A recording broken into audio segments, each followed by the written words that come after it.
Now we return to the boat explosion, which has claimed at least 3 lives and left several dozen Afghan asylum seekers injured.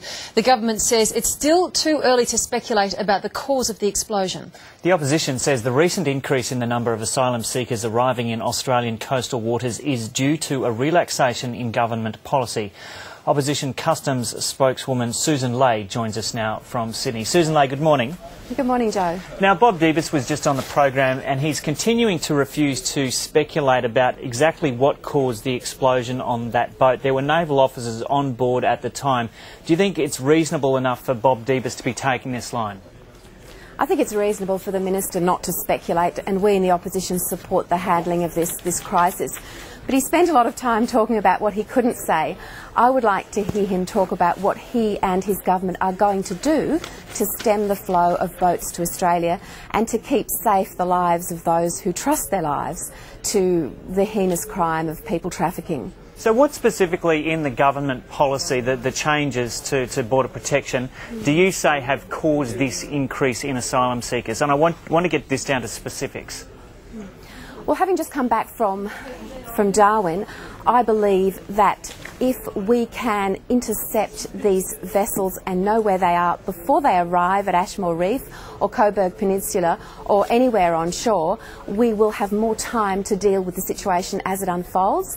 The Minister said this morning quite clearly that more boat people leads to more accidents, and our patrol boats and our Armidale class vessels are terrific at moving through those waters, but it's at a slow speed. We need more hours in the air. What used to be Coast Watch is a contract job now, and I think it's 15,000 hours in the air, but we need more time to detect and see what is happening in the waters below, and that's something that the Minister and the government can work on immediately.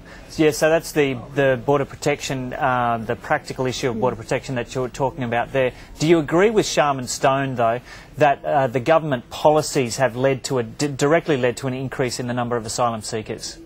Well, they have, and when you look at the spike in arrivals, that's clearly the case, and we need as a country to send a message to the rest of the world that we welcome refugees coming to us through the proper processing points, not trusting their lives to people smugglers.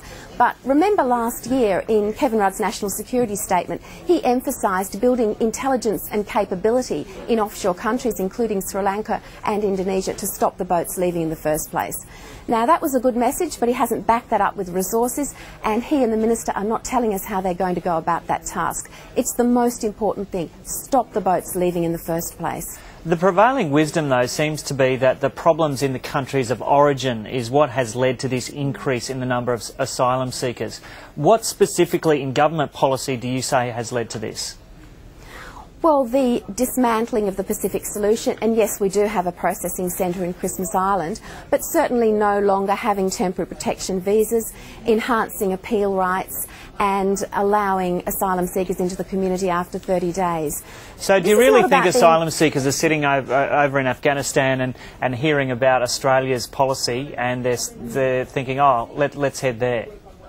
I think they're subject to the evil messages of people smugglers who traffic with their lives and promise them the world, including an airline trip to Australia and a job at the other end, when in fact it's a desperate crossing on a leaky boat. Remember, we do welcome asylum seekers and we welcome refugees, and we exceed our UN humanitarian quota. And if we want to discuss the increase of that, then that's a conversation we should have, and it's a good thing to do. This is not really about that. This is about stopping people smuggling and people who are risking their lives at sea. And you want the reintroduction of the Pacific Solution? Not necessarily the reintroduction of the Pacific Solution, but a clear message that people smuggling is a crime, and if the Prime Minister says we're building intelligence in foreign countries, then what are we doing about that? We've got to do better with Indonesia, with Sri Lanka, with Afghanistan. We've got to follow up the rhetoric with action. Do you think Indonesia has dropped the ball on this? There's been a people smuggling conference in the last few days, and I'm not sure what discussions were had there, but I think we have to do better, and I think our government has to insist on action from the Indonesians. And yes, we are supporting them with resources, but we must work closely with them, and we must allocate the resources to do that. It is so much better if the boats do not leave in the first place. Okay, Susan Ley in Sydney, thanks for talking to us this morning. Thank you. Thank you.